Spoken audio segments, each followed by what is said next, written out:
Hey guys, I was just gonna share a couple thoughts on fasting and prayer. Jesus said that those kind can only come out by prayer and fasting. He was talking about demons. So there must be like a hierarchy of demons. It's not like we can say, oh, you know what, that's an A demon, and that's a B demon, and that's a C demon. But God's spirit is peace. So, um, I actually, hang on one sec. I got this book here. It's by John Eckert. It's called Fasting for Deliverance. It has a bunch of different, very small chapters. They're only like 3 and 4 pages with prayers to pray for deliverance in your life from, whatever. And then, also, fasting is a spiritual discipline, just like a runner, would practice running before the race, right? Like a sprinter, they would lift weights, strengthen their legs, practice runs. So in the spiritual race, like Paul talks about, I press on towards the prize, as we've been called heavenward.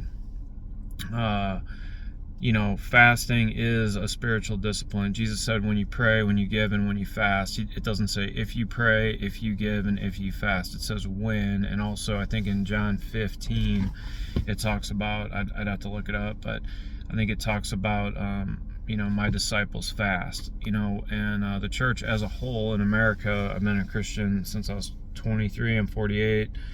I think I've heard it mentioned from the pulpit maybe 15 times ever, and I haven't really missed church that much. Maybe 20, 30 times my whole life, maybe 40, maybe 50, but that's I usually do go, and that is a resource, to tap into. If your prayers aren't getting answered, you may look into doing a fast. It's up to you, like do a water fast, 24 hours, or you could do, longer fast. I mean, Jesus fasted 40 days, and, you should definitely, if you're on medicines and stuff, consult your doctor,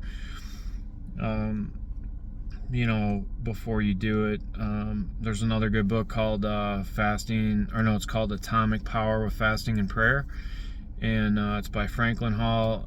He has some really good diagrams in there about how fasting burns off the flesh, and then he says at a certain point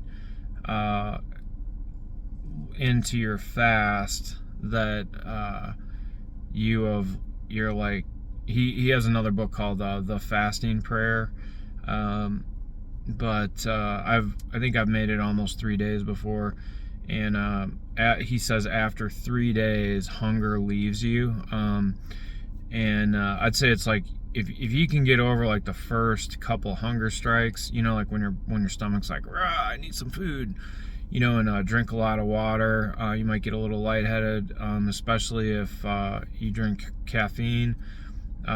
Just coming off of that, I've gotten like headaches and stuff, but it's your body like burning off impurities. The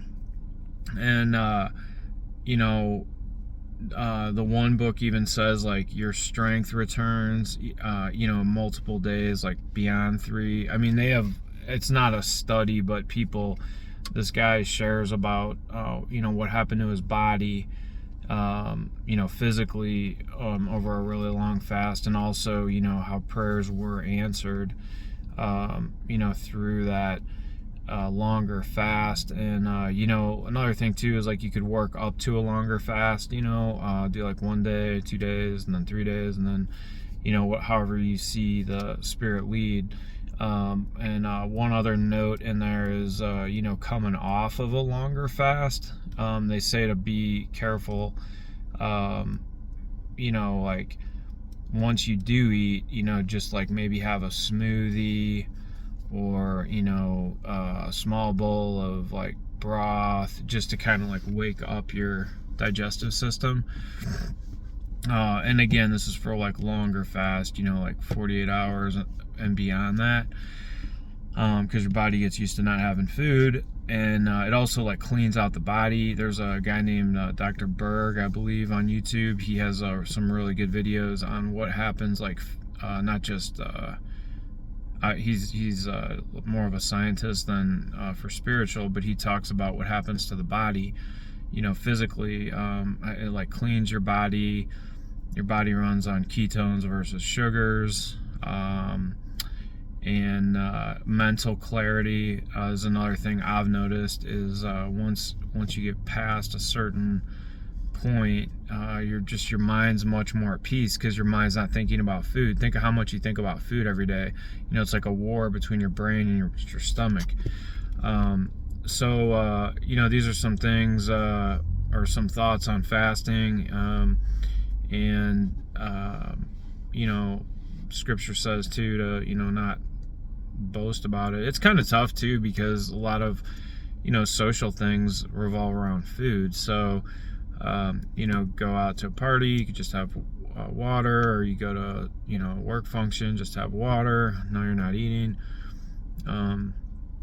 But it's very powerful. That's been my experience. Sometimes God has answered my prayer right away. Sometimes He has not. Sometimes He has answered my prayer, in the future, from fasting. So it's something to explore, and it's not really a guarantee. But Jesus said, to when you give, when you pray, and when you fast, and it also deadens the flesh. So, these are just some things, some thoughts, more on fasting. And I think like Moses fasted 40 days, Jesus fasted 40 days. I think Paul fasted like twice 40 days. Another good book is Jensen Franklin has one called Fasting. It's just fasting. That was the first book I read. And I couldn't put it down. I was like, wow, maybe this is what I'm missing in my spiritual walk. And really the only reason I was really even got into that was because I had a pastor a long time ago, and he had a spreadsheet of spiritual disciplines. And I was much younger in my faith. This is like probably 20 years ago.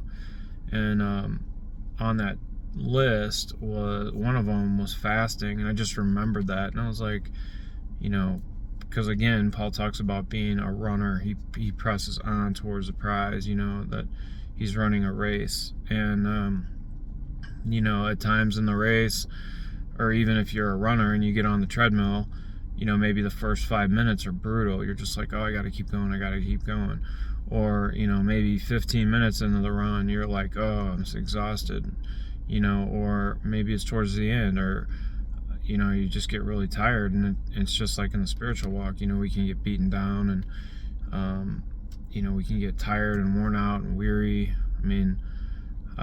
So this is another way of, it also breaks heaviness. It can, if you read in Isaiah, I can't remember, what exact scripture. I don't know if it's like 46 or it's like chapter 40-ish, 50-ish. It talks about breaking off chains, and that can take that heaviness away. Heaviness can also be removed from, praise and worship God. Singing, standing in church, and that's the thing too, is like, one day a week, sometimes like just going to church on Sunday is not enough, going, to a Wednesday night service. And I really don't know why churches don't do that more. But that's